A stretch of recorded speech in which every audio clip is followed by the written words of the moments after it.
Muy buenos días a todos. Les damos la cordial bienvenida a esta charla.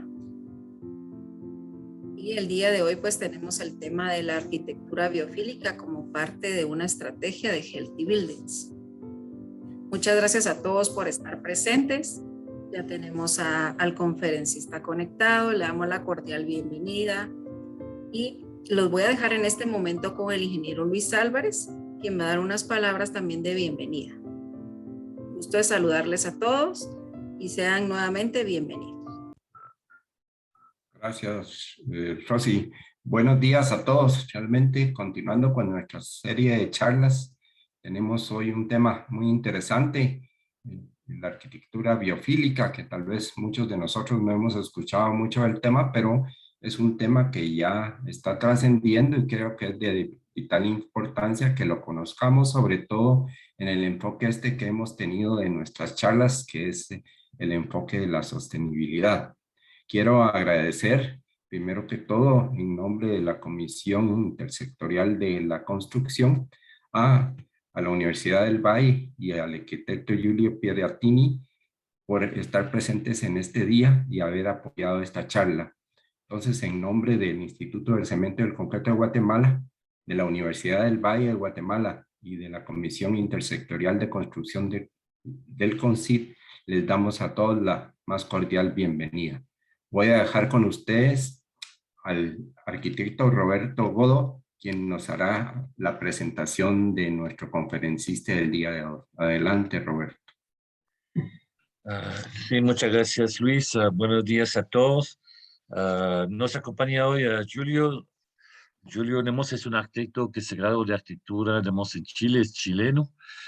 Tuvo la oportunidad después de graduarse de licenciatura en arquitectura, de interesarse a todo lo que es el tema de la sostenibilidad.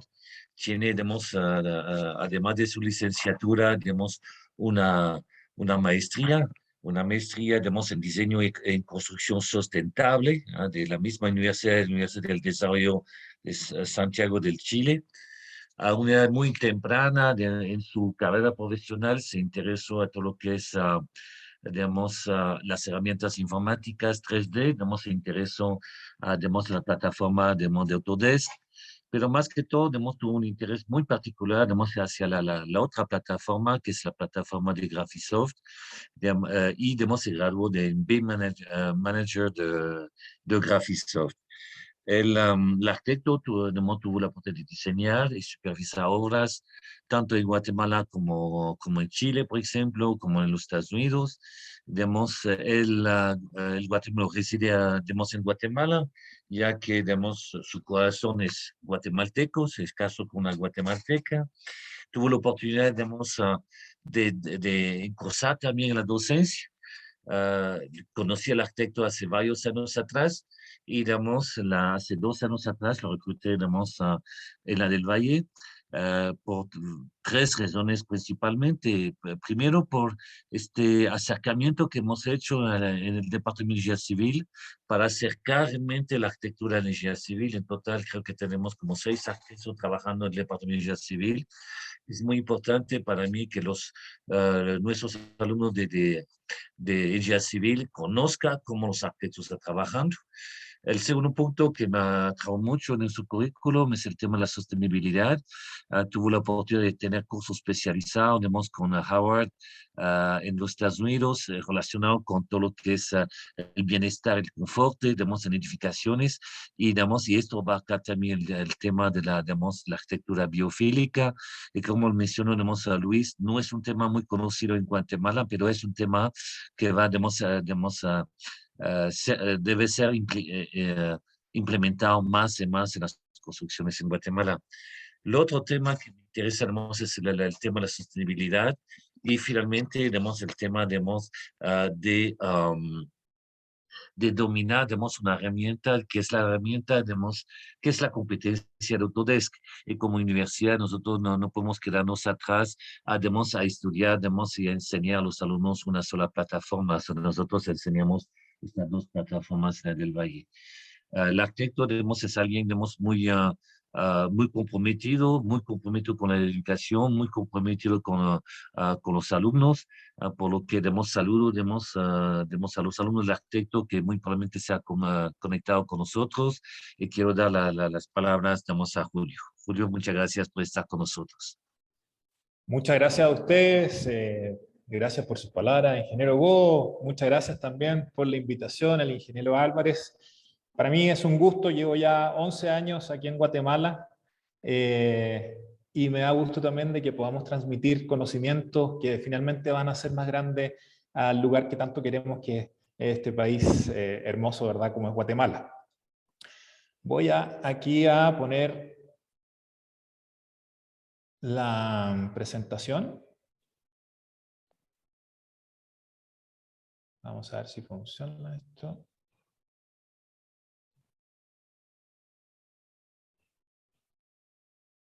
No. Un segundo.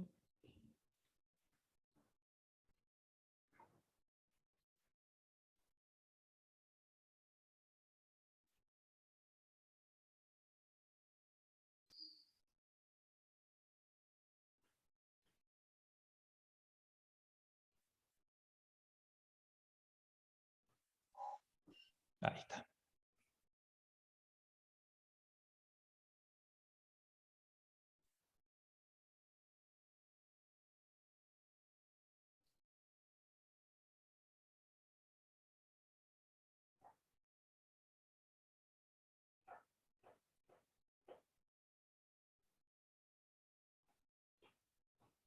Bien. Arquitecto, aún no se mira ¿Sí? en pantalla. Está ¿Por todavía. ahí? Yo supongo que está ahorita, sí. Ahí sí. Adelante. Gracias. Vaya, perfecto. Lo que sí, yo me veo ahí medio con barba azul, ¿verdad? Así es.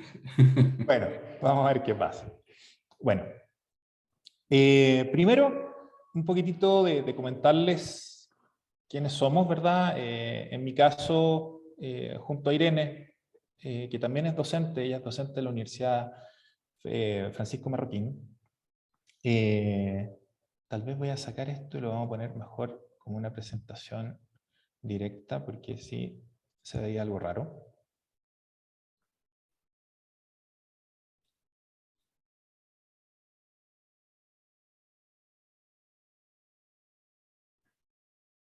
Ahí sí mejor, ¿verdad? Adelante. Es mejor, Perfecto. arquitecto. Ya, perfecto. Nosotros tenemos una oficina, ¿verdad? Se llama PM Arquitectura, y como pueden ver ahí, nuestro slogan, por así decirlo, nuestro core value es crear edificios saludables, ¿verdad?, para una vida saludable. Y eso ha sido nuestro modus desde que iniciamos hace 10 años. Parte de lo que hacemos está relacionado a lo que mencionaba el ingeniero Go, ¿verdad?, con esto del BIM Management. Obviamente hacemos también lo que muchos arquitectos hacemos, que es el diseño arquitectónico, pero también nos centramos en esto del Healthy Building, Biophilic Design, e incluso hemos hecho estudios de concentración de CO para los parqueos aquí en Guatemala. Y esto nos ha permitido tener una carpeta de documentos y proyectos, ¿verdad?, que hemos hecho en Chile, Guatemala y Estados Unidos. Ahora bien, entremos en materia. Tómense unos segundos para percibir la sensación que les generan estas imágenes. Esto no es Photoshop, esto es un conjunto habitacional en Hong Kong. Y por favor, de verdad, empiecen a meterse en la imagen, empiecen a ver qué sensaciones ustedes empiezan a tener. Puede ser miedo, puede ser que se sientan abrumados. Lo mismo con esta imagen es de un mercado y de viviendas en África. Vean cómo está esta aglomeración, vean cómo también no hay mucho orden. Empiecen a experimentar qué sienten al estar aquí. ¿Qué sienten al estar, por ejemplo, en esta situación, que es de nuestro día a día. Y esto no es solamente aquí de Guatemala, esta imagen es de Filipinas, donde también hay una gran concentración de vehículos, un gran uso de motocicletas. ¿Cuáles son nuestras sensaciones en esto? Lo interesante es que estas situaciones van aumentando. Es muy probable, si hubiéramos podido medir un poco su ritmo cardíaco, de que hubieran sentido una pequeña aceleración en la medida que iban teniendo relación con las imágenes. Y eso es totalmente natural. Y eso es parte de lo que vamos a ver, que el diseño biofílico está conectado. Para el 2050, ¿verdad? De acuerdo a ciertas estadísticas, se proyecta que el 75% de la población mundial va a vivir en un entorno urbano. Quiere decir de que es muy probable, si es que no tomamos acción, de que las imágenes que vimos anteriormente sean más frecuentes, sean más recurrentes y sean parte de nuestro día a día. Guatemala incluso está por sobre la media mundial, donde se estima que el 80% de la población va a vivir en un entorno urbano. Y si esto no fuera suficiente, cada día nuestra sociedad depende más de la tecnología. Estamos más concentrados en lo que pasa en nuestros dispositivos que en nuestra interconexión. Y de alguna manera, lo que pasó ahora con el COVID-19 fortaleció ese lazo, sobre todo en los niños, ¿verdad? Y en las personas que están más propensas a la enfermedad, que tuvieron que estar más tiempo encerrados. Ahora bien, de nuevo tómense el tiempo y empecemos a mirar estas imágenes. Empecemos, de alguna manera, a imaginar el sonido del agua, a imaginar los olores, a imaginar las texturas, a imaginar cómo nosotros nos relacionamos con este entorno.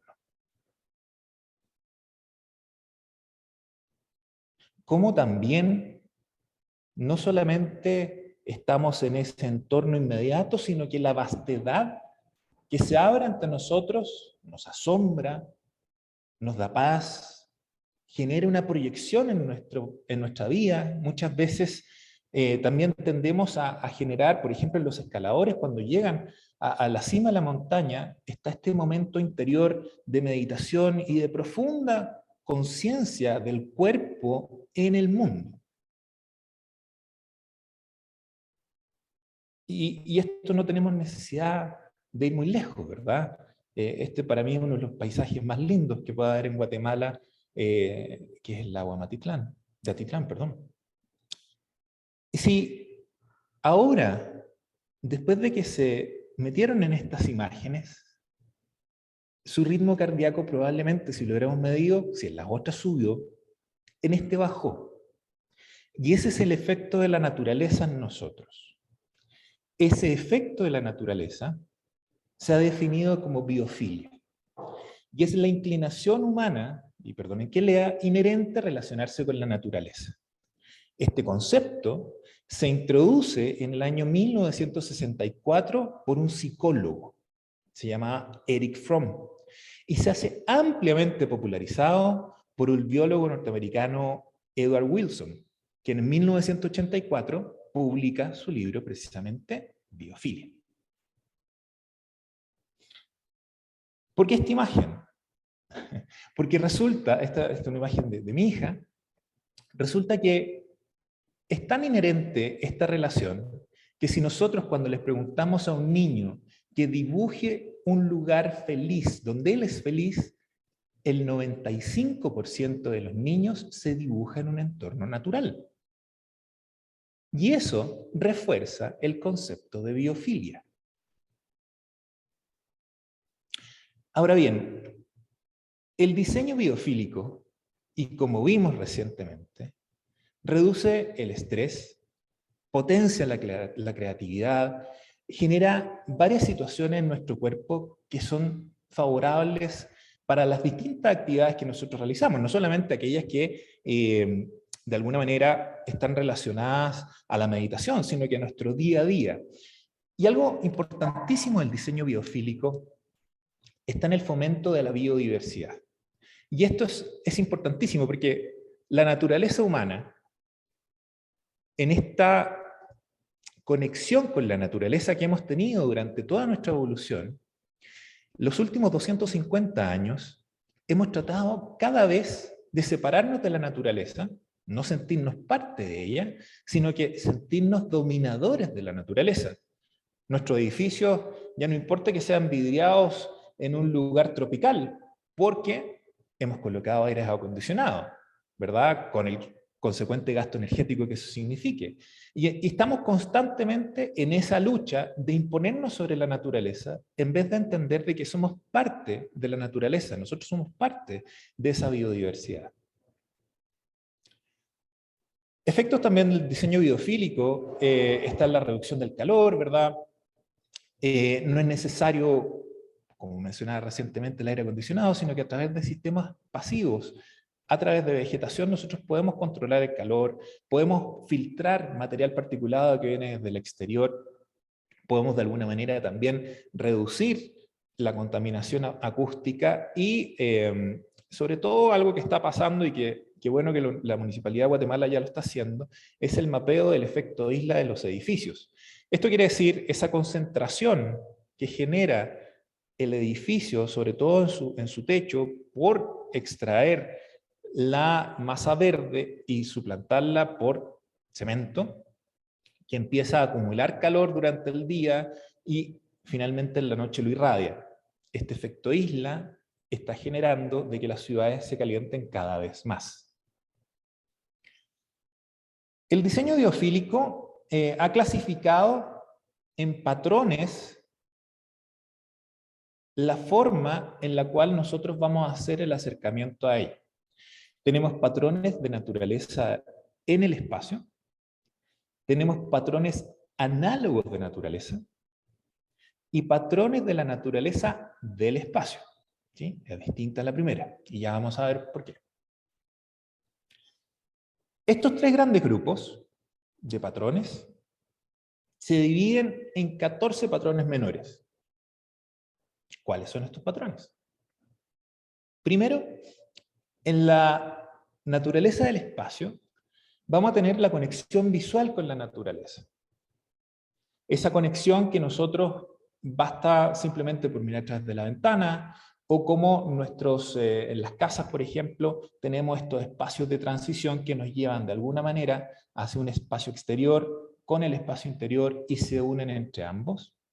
Una conexión no visual, cuando sentimos, por ejemplo, la lluvia caer, los pajaritos cantando en la mañana.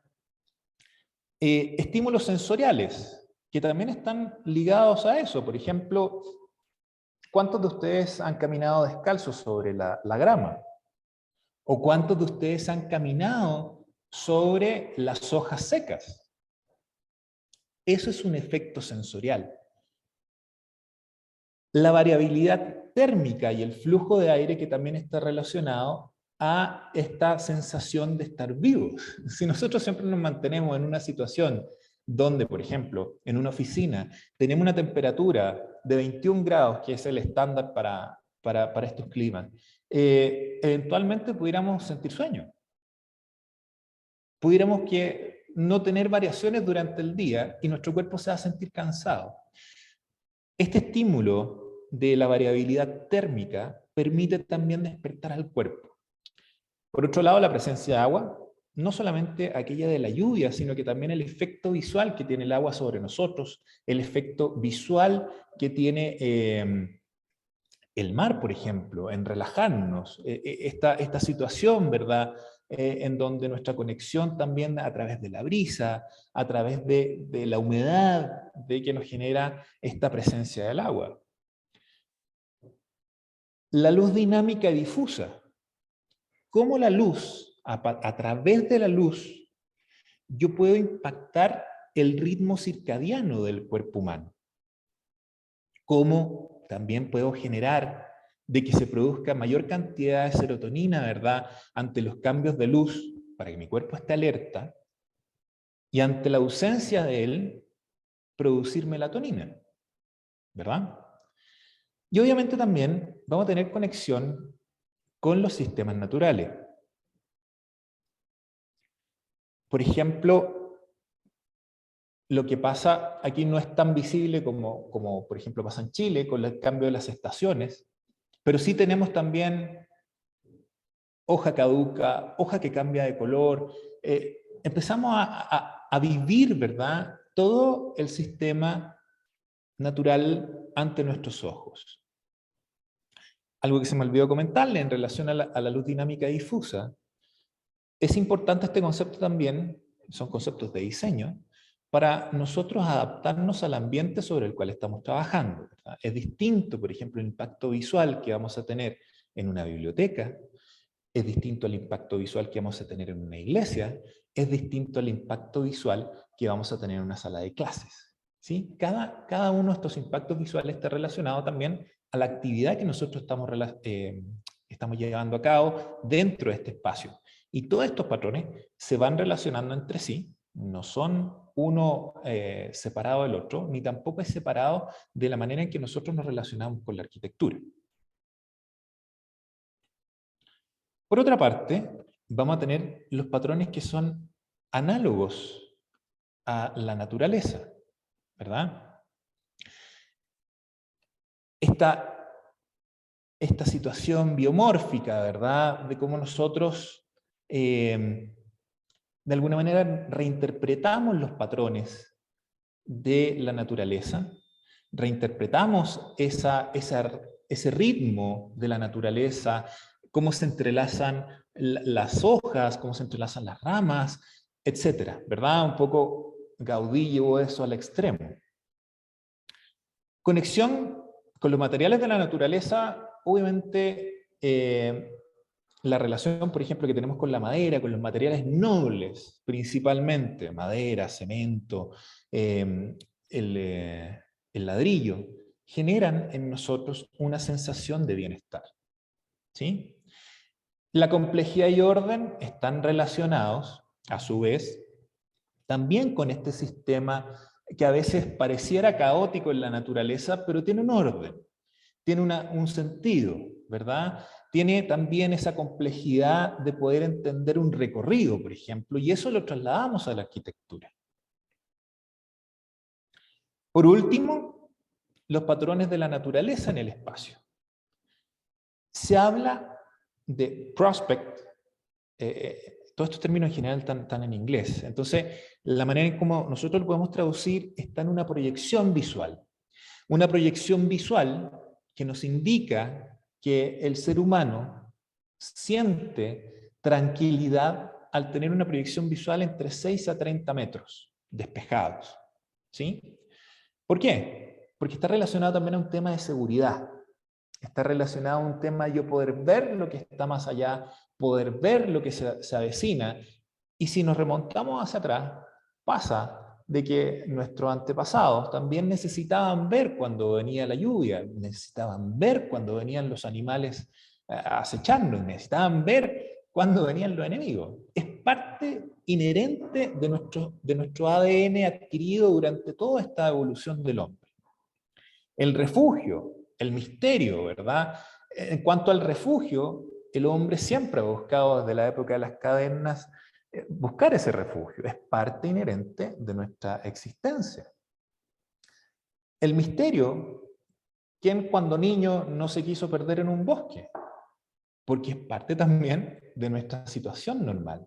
Y aquí es interesante porque ese misterio también, cuando vamos creciendo, impacta de manera distinta a cuando somos niños o jóvenes.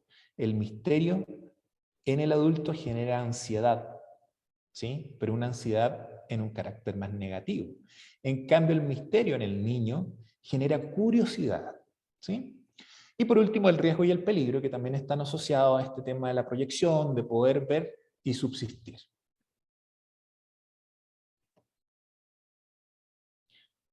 Lo interesante de estos patrones es que no son solamente ideas New Age, ¿verdad?, en relación al wellness, ni en relación a un concepto hippie. Todos estos conceptos son patrones que se fundamentan en estudios científicos. Y eso es lo bonito de la arquitectura biofílica. Relaciona cómo el cuerpo humano se siente en relación a la presencia de la naturaleza. Y de esto ustedes pueden buscar infinidad de estudios que generan, por ejemplo, la luz en el ciclo circadiano, el efecto de refugio, etcétera, en el hombre con respecto a la naturaleza. Algo que es interesantísimo y que se ha ido perdiendo precisamente en la época más moderna es el diseño local apropiado. Este diseño local apropiado, que sin duda tiene un componente geográfico, ese componente geográfico condiciona todo el tema, por ejemplo, la sostenibilidad. Nosotros necesitamos saber cuál es la trayectoria solar, cuáles son los ángulos mayores y menores del Sol, cuáles son las condicionantes atmosféricas de nuestro espacio. Es muy distinto la forma, por ejemplo, en cómo nosotros hacemos un approach aquí en Guatemala a cómo hacemos un approach de un edificio en Santiago. Y lo mismo va a pasar aquí en la ciudad de Guatemala a cómo hacemos ese approach en Quiché o probablemente en San Marcos. Cambia completamente en relación a ese componente geográfico. Y esto, por supuesto que no es nuevo. Los romanos tenían lo que llamaban el genius loci. El genius loci es el espíritu del lugar. ¿Cuál es la vocación de ese espacio? ¿Cuál es la vocación de las vistas que tenga? ¿Cuál es la vocación en relación a sus materiales? No puedo generar un edificio que se contrarreste con su entorno. Y volvemos a lo que hablaba hace un rato atrás. La relación del hombre dominando la naturaleza, ¿verdad?, se aleja del concepto del genius loci y el componente geográfico. Y por otra parte, algo que también hemos perdido es la observación de la arquitectura vernacular. Lo bueno es que este tema de la arquitectura vernacular se pone en valor nuevamente. Por ejemplo, actualmente el arquitecto Francis Reré, que ganó el premio Pritzker, no lo gana por edificios que son icónicos frente a la naturaleza, ni tampoco lo gana por una arquitectura de mall o prácticamente por un commodity de edificación, sino que él lo gana precisamente por reinterpretar la arquitectura vernacular africana, por el uso de materiales locales y por cómo sus edificios son amigables con el medio ambiente. La importancia de la condición geográfica, ¿verdad?, frente a los vientos. Eso también lo hizo Renzo Piano cuando hizo estos edificios que se enfrentaban como biombos para protegerse de los ciclones. Y es que el hombre tiene esta tendencia genética que nos une con el paisaje. Es más, la teoría de la sabana sugiere que esta tendencia es aquella que genera y soporta nuestra vida y el contacto con ella nos hace sentir bien. Mi primer approach en temas de arquitectura biofílica fue este edificio en Santiago, en un lugar muy concurrido de un sector que se llama Providencia, en el límite entre Providencia y Las Condes, y es un edificio del año 90.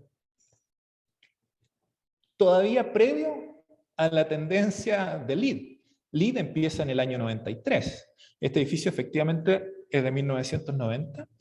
Es de dos arquitectos, Brown y Borja Huidobro. Y la particularidad que tiene es esta fachada viva. Y es una fachada viva que, sin tener por escrito los conceptos del diseño biofílico, ya los incorpora, por ejemplo, en el interior de la oficina. Cómo ellos se relacionan al estar trabajando con la naturaleza. Cómo también esa naturaleza va cambiando a lo largo de las estaciones del año. Cómo es distinto también cuando yo llego en la mañana a cuando me voy en la tarde, la relación de mi oficina con respecto a la iluminación natural. Se ve que el diseño de las oficinas es de los años 90, ¿verdad? Pero esa relación con la fachada, esa relación con el contexto natural, es pionero, por lo menos en Santiago, con respecto a la forma en que se aproximan los edificios con la naturaleza. Vean, por ejemplo, esta belleza que es un acto poético de arquitectura.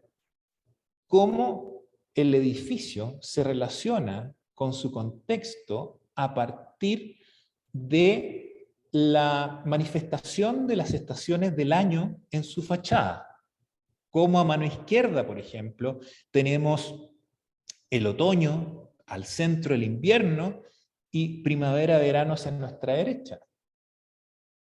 Y eso no es tampoco solo por el acto poético, sino que también por la necesidad de protegernos de los rayos del sol en verano, que tenemos temperatura de 35, 38 grados en Santiago, a un invierno con temperaturas bajo cero, en donde necesitamos la carga solar dentro de los edificios para que, obviamente, tampoco sea un gasto energético enorme el poder calentar los recintos interiores. Otra cosa también que es muy interesante es la forma de redistribución del espacio verde perdido por la construcción. Esta imagen, que es de ellos, de los arquitectos Brown y Huidobro, muestra cómo eran los solares originales antes de la construcción de la casa, del edificio, perdón, y ellos buscan a través también de esta pantalla verde, esta doble piel vegetal, reincorporar al espacio esa vegetación perdida, ¿sí? E incluso, como muestran ahí los números, se supera de un 70 a un 72%. Adicional, este edificio, dentro de las características bioclimáticas que tiene, está también, que se ve aquí, esto es parte de un espejo de agua que está en el primer nivel, y que se ha comprobado también de que esos espejos de agua aportan humedad en los meses de verano, ¿sí? Y esa humedad ayuda a la reducción también de la temperatura del edificio. Casos más modernos y que también en algún momento me impactaron por el uso de la tecnología. No solamente la incorporación del verde, sino que, ¿se acuerdan de lo que hablábamos? De esta reinterpretación, de estas formas biomórficas, ¿verdad? Y esto se logra a través de un edificio de uso público. El Hospital General Manuel Seda González en la Ciudad de México, que incorpora en toda su fachada estos tiles que son autolimpiantes, que consumen dióxido de carbono, y que también, ¿verdad?, generan esta relación con el interior, no solamente a través de la forma, sino que también juegan con la iluminación, juegan con las sombras, y nuevamente, aportan al espacio público también un lugar saludable. Y eso es lo bonito de la implementación de la arquitectura biofílica. No solamente llevarla a un concepto micro, sino que su impacto en lo macro es tremendamente interesante. Y es tan interesante que hay edificios que ya han plantado en su proyecto más de 700 árboles y 16.000 plantas, pero no con el objetivo solamente de aportar vegetación, sombra a un espacio interior, sino que están comprometidos con un cambio a nivel ciudad. Esto es en Milán, del arquitecto Stefano Boeri, su primer edificio, que ganó infinidad de premios, que se llama Bosco Verticale, y este bosque vertical tiene todo un sistema hídrico, ¿verdad?, de reutilización de agua, para que las plantas no necesiten necesariamente una mantención por parte del usuario, sino que el mismo edificio se incorpora al sistema de la vegetación y pasa a ser realmente parte la vegetación del edificio y no un adorno, como regularmente pasa. Vean, por ejemplo, cómo el edificio también se relaciona y se pierde al contexto y prima la vegetación. Y el edificio, a su vez, como veíamos en el edificio Borja Huidobro, también se protege a través de la vegetación de los rayos solares en verano. En invierno deja pasar estos rayos solares, nos protege del viento, incrementa la humedad, permite también capturar partículas de polvo, produce oxígeno, reduce el ruido y finalmente empiezan a generar este nuevo sistema que llama la biodiversidad. La biodiversidad empieza a llegar con las abejas, los pájaros, los distintos animales que empiezan también a interactuar con esta vegetación nueva. Stefano Boeri tiene un plan, su edificio ya se están haciendo en muchos países con esta misma característica de bosque vertical, y el plan de él es la combinación de la agricultura y la energía renovable que sean parte de la metrópolis del futuro. Una idea de comunidad que escaló, como les decía, un tema de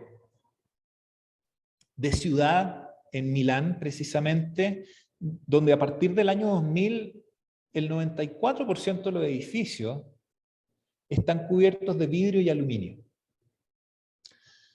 Bajo esa premisa, Bosco Verticale se instala como un caballito de batalla para la estrategia de Milán, que para el año 2030 pretende reforestar con 3 millones de árboles la ciudad.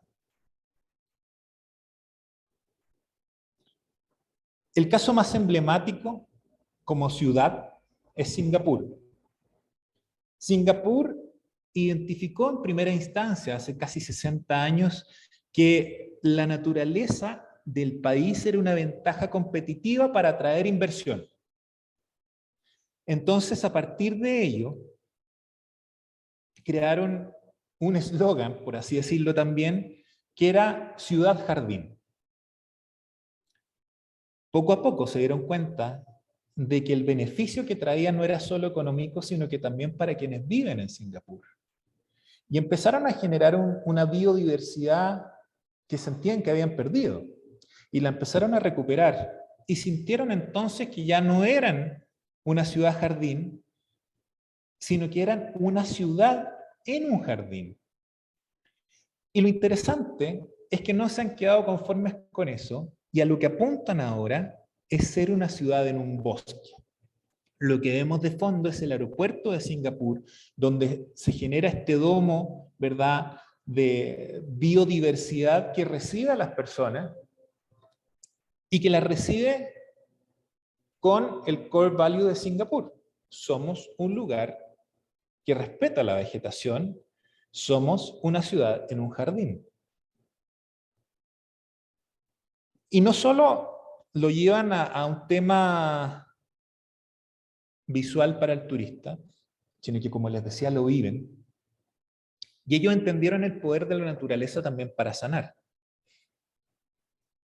Este poder de la naturaleza para sanar llevó a que el hospital público más grande de Singapur, que tiene una construcción de 110.000 metros cuadrados, aprovechara las 3.4 hectáreas sobre las que está para crear un parque público.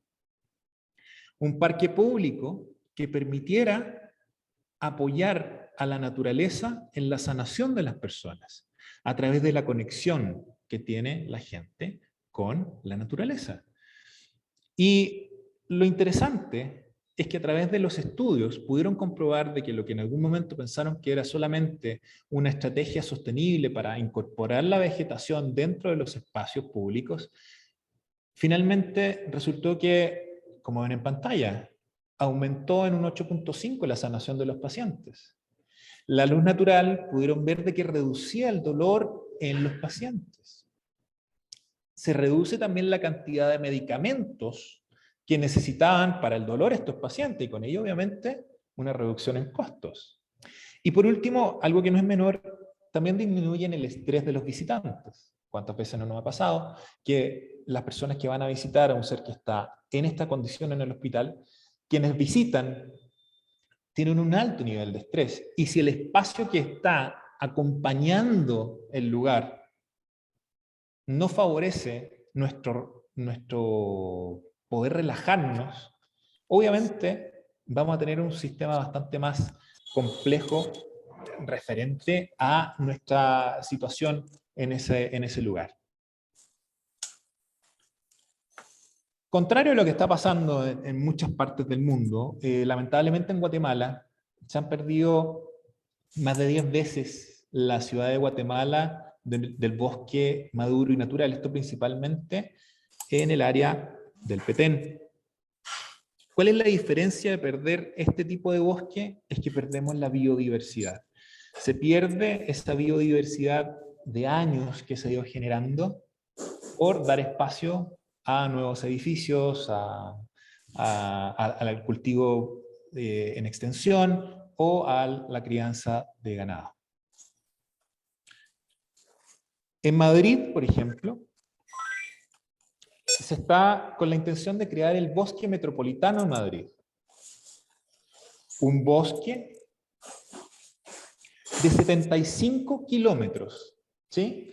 No es solo un solo bosque nuevo, sino que se busca generar un cordón que unifique los distintos espacios públicos perdidos, sobre todo de Madrid, pero con la intención de recuperar áreas en deterioro, conservar y potenciar la biodiversidad y enfrentar de alguna manera el cambio climático, ¿verdad? Y a su vez, y como veíamos con Stefano Boeri, el aumento de espacios públicos para la interacción como comunidad, el incremento de espacios públicos para beneficiar la salud de las personas.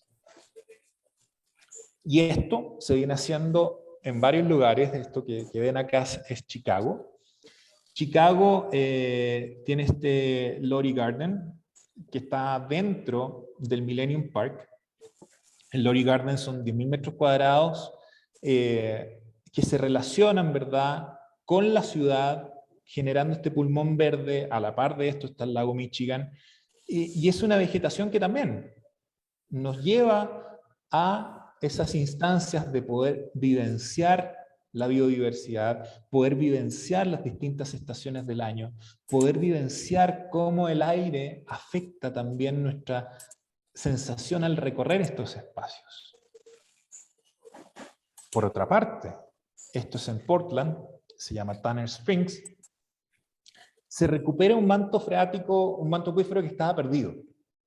Era un parque que no tenía mayor uso, un parque en donde el agua había pasado a un segundo plano, y se recupera a partir de especies locales. La escultura que ustedes ven ahí en gris, en café, que parece como un muro, está hecho con rieles de ferrocarril del área. Y acá se potencia también el bienestar de las personas a través de la interacción con el agua, de la interacción con la biodiversidad que pueda tener esta agua y con la interacción del sonido del agua en las personas. Sin ir más lejos, la recuperación urbana también que se ha hecho en Nueva York, ¿verdad?, con el High Line de Nueva York, y estos 2.3 kilómetros de bosque, de parque elevado, donde las personas también tienen un espacio para escapar de lo primero que veíamos en las imágenes. Nueva York es una ciudad altamente congestionada, no solamente vehicularmente, sino que también en edificios. Y estos espacios vienen a generar el ambiente del diseño biofílico, vienen a incorporar la naturaleza en un espacio donde se habían perdido. Creo que es súper importante también el rol que tenemos en las universidades con respecto a la investigación. Este es el caso de Singapur, en donde se generan, por ejemplo, muros verdes. Estos muros verdes también están subsidiados por el gobierno de Singapur para que los edificios puedan tener fachadas verdes a partir del estudio. Y ese estudio lo generan las universidades. Y a partir de las universidades se pueden ver qué sistemas funcionan, qué plantas funcionan mejor, cuáles son las plantas que mejor se adaptan a, por ejemplo, este tema de los muros verticales. Cómo nosotros, a través del agua, vamos a mantener vivos estos sistemas. Si esa agua permite que sea un agua gris, ¿qué pasa con el tratamiento? Entonces esas aguas, ¿qué va a pasar con el desperdicio de esa agua? Etcétera. Y creo que las universidades tienen ese rol fundamental de poder ser quienes potencien y garanticen los próximos años de nuestro país a través de estas implementaciones medidas y no solamente que a veces se le da a los diseñadores de landscaping, que no necesariamente tienen el conocimiento cabal de lo que estamos haciendo. Y mucho de lo que hemos visto también son ejemplos fuera de Guatemala, porque no tenemos el conocimiento de cómo están funcionando nuestros edificios, cómo está funcionando nuestra biosfera, y si ese conocimiento no está lo suficientemente difundido. No está lo suficientemente difundido, por ejemplo, que el diseño biofílico dentro de los centros de estudio genera calma, reduce el ausentismo, mejora la concentración, y eso lo podemos ver en entornos como por ejemplo el que tenemos acá en la Universidad del Valle. Como también el diseño biofílico en las oficinas reduce el ausentismo y aumenta el performance. Cómo a partir de este diseño biofílico yo voy a generar mayores utilidades en mi oficina. Entonces ese cambio o ese rechazo que tienen regularmente los desarrolladores de decir, pero es que esto me va a costar mucho ahora, ese costo inicial significa una ganancia a futuro. Y esa ganancia nosotros necesitamos hacernos cargo. Resulta que tan solo el 3% de la superficie del planeta está ocupada por los edificios y generamos el 75% de las emisiones a nivel global. Esas emisiones resulta que nos impactan en nuestro 3% construido con el hecho de que nosotros pasamos el 90% del tiempo en un espacio cerrado. Y piénsenlo.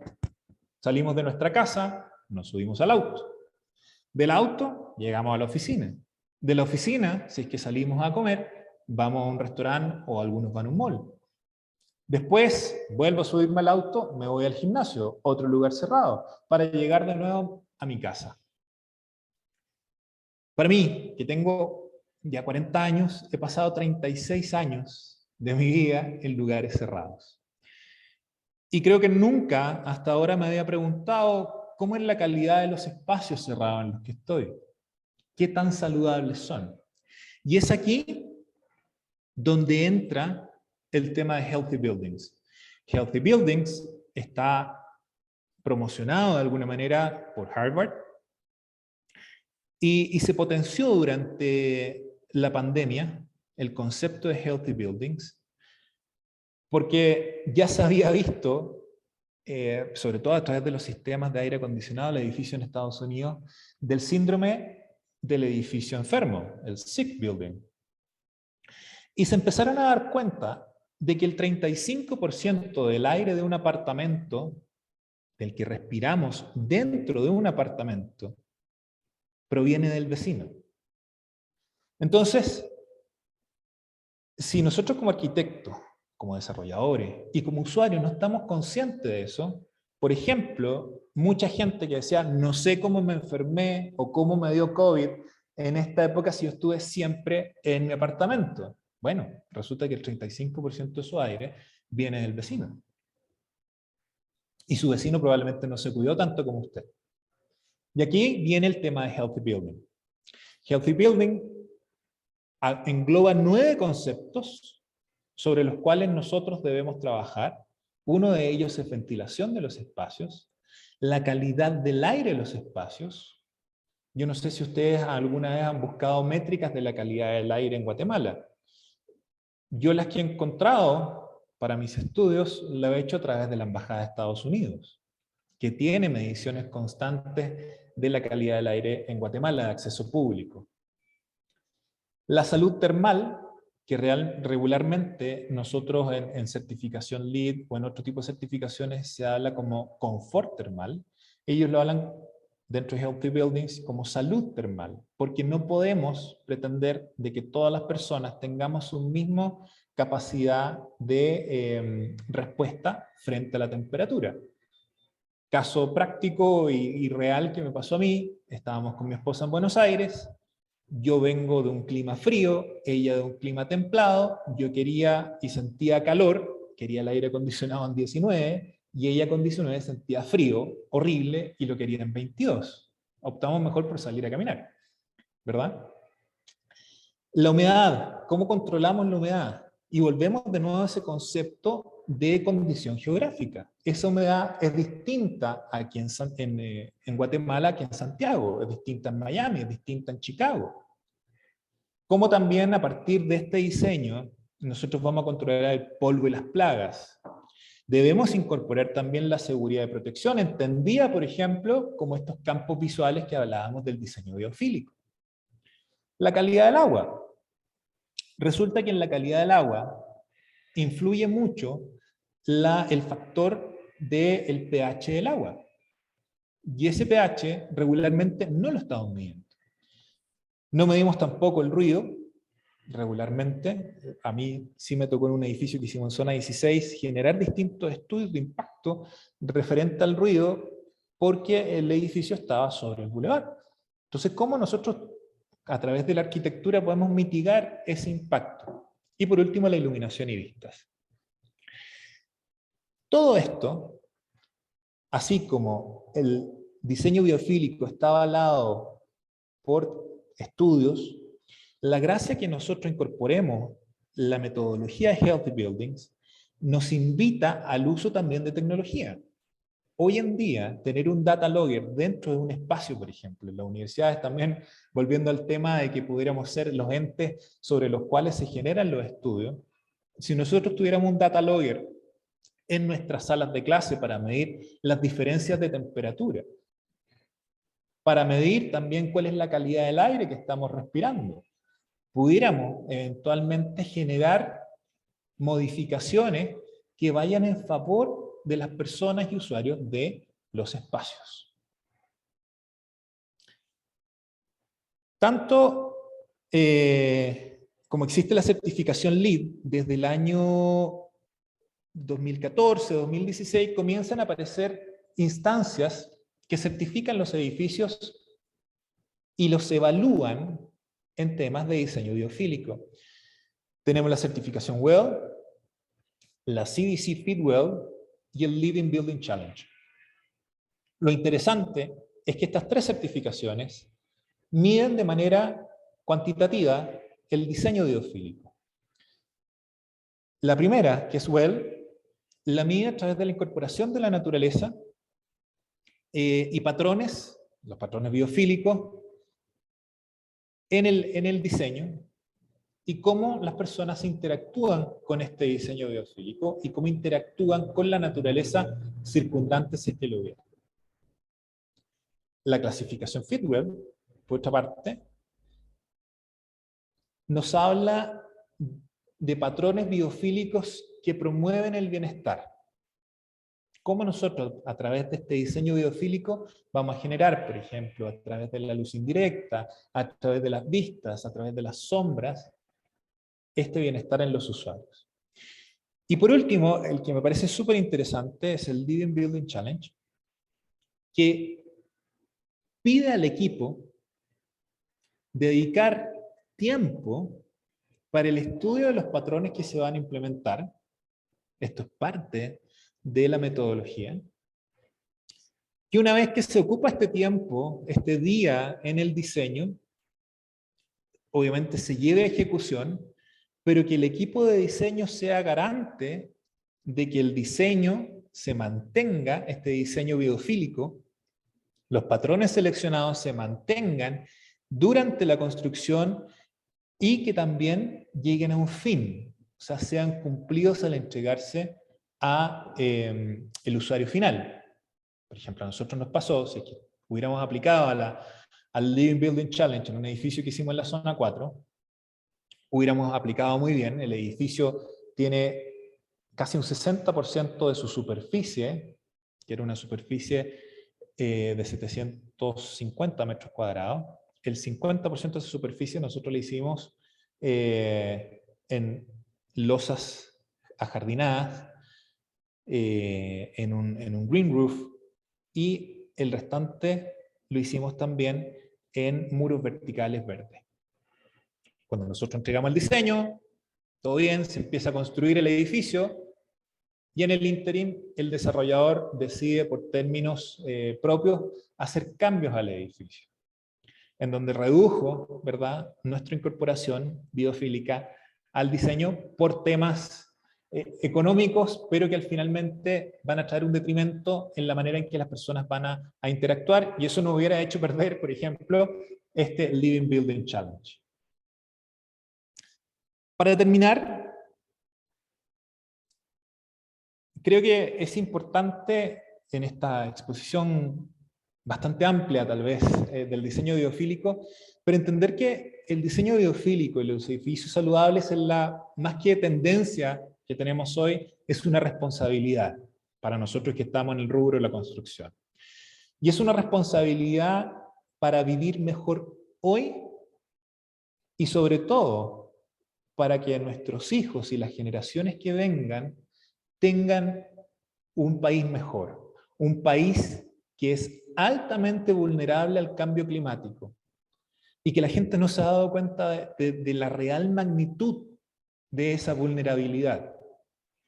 Y en ese desconocimiento, nosotros como instituciones de universidad debemos impactar más a la sociedad, debemos generar esos entes de cambio, debemos generar los estudios que permitan adaptar todo lo que viene de afuera para adaptarlo a nuestra realidad, y de esa manera generar un bienestar común, que ese bienestar no sea solamente para el que lo puede pagar, sino que, como veíamos en el caso de México, en el de Santiago, el edificio de Stefano Boer en Milán, es que la gente que vive en esa ciudad pueda acceder también a eso sin tener que pagarlo. Y eso genera ese bienestar en torno a la naturaleza. Ahí les dejo mi correo, por si quisieran ampliar alguno de los temas, y también ahora, con mucho gusto, si es que hubiera alguna pregunta, pudiera responderla.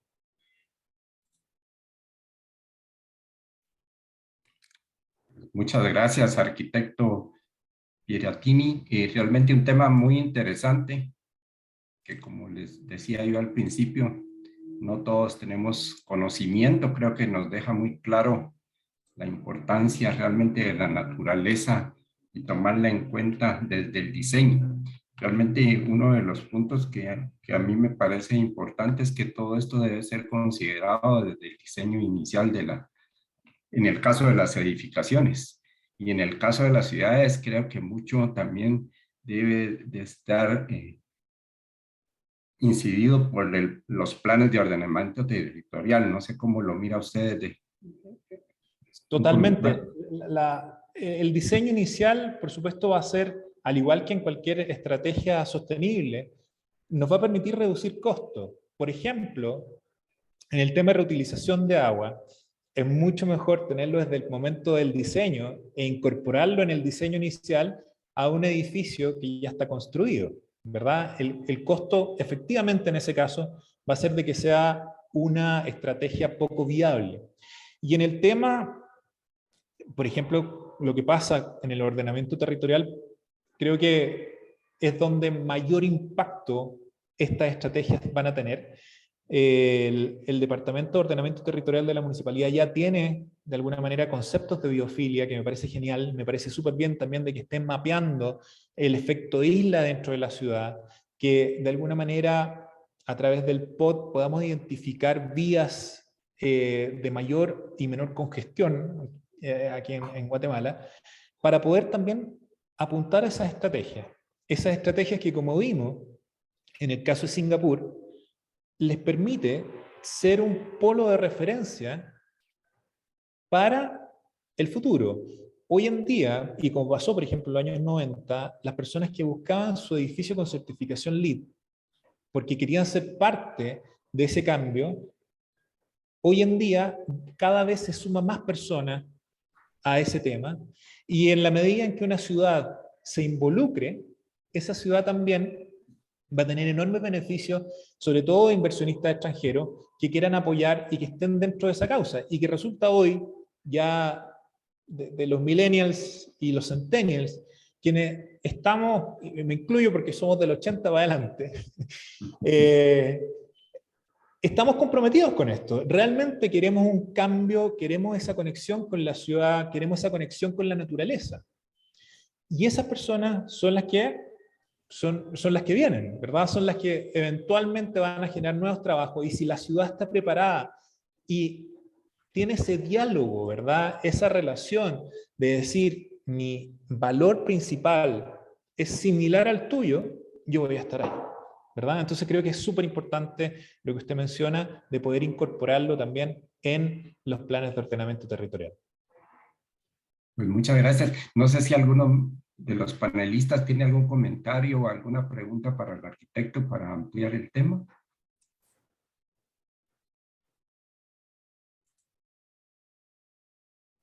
Está muy silencioso el día de hoy. Sí. Ahí les dejo mi correo por si quisieran también ver algo más en profundidad, o libros, o algo que se pueda profundizar sobre el tema, ¿verdad? Mucho está en inglés. Correcto. Otro tema que yo veo importante y es un punto que nosotros como industria del cemento y del concreto hemos estado a través de las federaciones internacionales trabajando, es el tema del CO2. Sí. Realmente yo entiendo que indudablemente una de las formas de mitigar el efecto del CO2 son los bosques, y yo vi en esta tu presentación todo el tema de estas fachadas vivas y los bosques verticales. En Guatemala yo he visto algunos edificios, pero realmente son pocos los que ya están considerando, digamos, tener este tipo de, por lo menos algunas plantas o algunos arbolitos en las fachadas que se ven. Aquí en Zona 15, pues yo veo un par de edificios que han tomado esas consideraciones. No sé qué tanta experiencia tienes del diseño acá en Guatemala, y si aparte pues de tu empresa indudablemente que está impulsando todo esto, pues ya hay más interesados y sobre todo diseñadores en el ámbito de la arquitectura que ya están aplicando no sé si llamarles, son tecnologías al final para el tema biofílico. Sí, mucho todavía en el diseño estamos condicionados al usuario en temas de la vegetación. Por eso es importante lo que hablábamos en un principio, de que esa vegetación no sea incorporada al diseño arquitectónico para los espacios que no supe qué hacer, digamos, ¿verdad? Esos espacios que sobran y es como, bueno, a ese le ponemos planta. O ahí que quede una jardinera y que el dueño del apartamento vea cómo funciona. Si vemos el caso de Bosco Verticales, ese edificio desde su concepción tenía el uso de los árboles, pero a su vez cómo esos árboles y plantas iban a subsistir, independiente del usuario, ¿verdad? Entonces la incorporación temprana, la incorporación de tecnología, la incorporación de una estrategia son fundamentales para que todo el verde que nosotros podamos colocar subsista aún sin la necesidad de que el usuario per se esté regando o esté generando cambio en eso, ¿verdad? Y lo otro que es súper interesante, sobre todo en el uso del cemento, es el dióxido de titanio. El dióxido de titanio tiene la particularidad que él se come la contaminación. Es autolimpiable. Exacto, se autolimpia. Y esa hambre que tiene por la contaminación ayuda a que se disminuyan los niveles de CO2. Entonces, por ejemplo, las fachadas, como veíamos en el caso de México, a través de este uso de tecnología, permiten, sin necesidad de incorporar ni gastar en agua, ni gastar en plantas, ni en el jardinero, o cualquier cosa que puedas hacer que el usuario del edificio diga, no quiero ese sistema. En este caso tenemos también soluciones que sin necesidad de un mantenimiento mayor, están generando un aporte, ¿verdad?, dentro de la misma categoría que pudiera generar un árbol. Sin tal vez esa capacidad sensorial que tiene nuestra relación con la naturaleza, pero sí en la capacidad de limpiar el ambiente. Gracias. Antes de darle la palabra a María Antonieta, eso me viene a la mente el tema realmente del mantenimiento. Por ejemplo, estas fachadas vivas, pues sí requieren un mantenimiento, requieren uso de agua, sobre todo en el tema como Guatemala, que tenemos bastante marcadas las dos estaciones, lluvia y no lluvia. Y yo creo que es un tema a considerar, ya que uno de los puntos que estamos sintiendo, y realmente no es que estemos sintiendo, sino es una realidad, es la escasez de agua. Digamos, los niveles freáticos han bajado mucho en la ciudad, ya nuestros pozos pues ya no solo son profundos, sino generalmente vemos que los caudales van bajando. Entonces, ese tema creo que con lo que acabas de decir del caso, por ejemplo, de este edificio en México, que no utiliza realmente las plantas en sí, sino es otra tecnología. Y por ejemplo, o sea, le pongo el caso de Santiago, donde vimos ese edificio con esa fachada verde. En Santiago, en un año, y en un año bueno, ¿sí? Ahora ha cambiado la situación, en un año llueve la misma cantidad, o cae la misma cantidad de agua, lluvia, que la que cae aquí en un mes. Y ya sentimos aquí que hay una escasez hídrica, ¿verdad?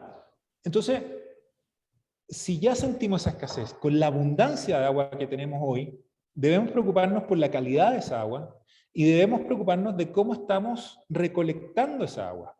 Esa agua hoy día no logra cumplir el ciclo, ¿verdad?, como usted mencionaba, para llenar el manto freático, porque la extraemos con mucha rapidez. Entonces, para esa premisa también, como diseñadores y desarrolladores, debiéramos empezar a buscar las soluciones de esta acumulación de agua. ¿Cómo nosotros podemos acumular agua y lluvia en los edificios para precisamente en los meses de poca lluvia tener ese recurso? Y no que sea, incluso ya el agua aparece aquí en algún edificio un commodity, ¿verdad? Usted entra y tiene cierta cantidad de agua, échele nomás, no hay problema. En Santiago, por ejemplo, a usted le cobran el agua que entra y el agua que sale para generar conciencia de la importancia del agua.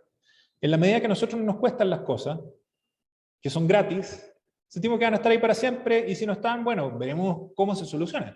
En este caso, necesitamos tomar acción, porque muchas de esas cosas, si nosotros perdemos la calidad del agua, vamos a perder la calidad de vida. Y ya no, ni siquiera nos va a servir para regar las plantas, no nos va a servir para nada el agua que nosotros tenemos, aunque la tengamos en abundancia.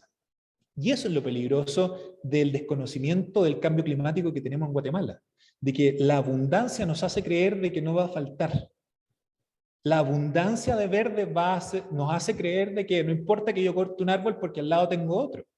Pero resulta que sí es. Y eso es lo importante de que el diseño biofílico, de que cualquier patrón que nosotros podamos seguir de diseño sostenible, entienda la necesidad de la vegetación, del ciclo y la biodiversidad en nuestro diario vivir.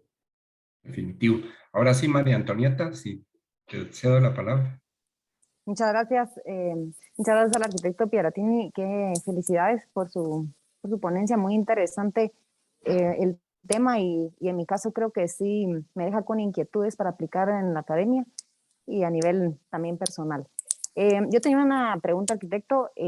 Quería saber si existen algunos proyectos donde la arquitectura biofílica se ha aplicado a zonas de bajos recursos, ¿verdad? Y con el fin de favorecer, ¿verdad?, el ámbito en el que se encuentran, sí, ¿verdad? Varios ciudadanos y que podría hacer una gran mejora en su calidad de vida.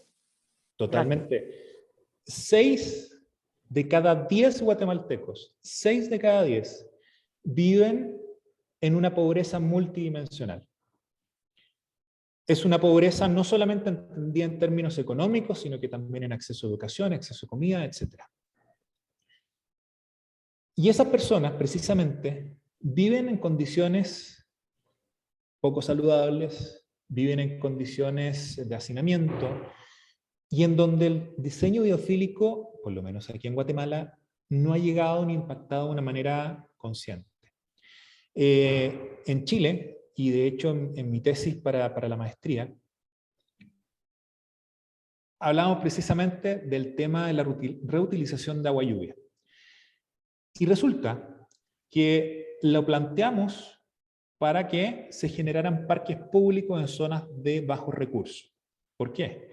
El aumento de vegetación, el generar estos espacios públicos limpios, transparentes y con agua, permiten y generan un incremento en la calidad de vida de las personas sin necesidad de invertir mayormente. A su vez, si incorporas a las personas, porque en este caso de nada serviría, por ejemplo, que nosotros hiciéramos un bonito parque si no incorporamos a las personas. De nuevo el sentido de comunidad que nos hablaba Stefano Boeri. ¿Cómo nosotros, a partir de una comunidad, entregamos este espacio?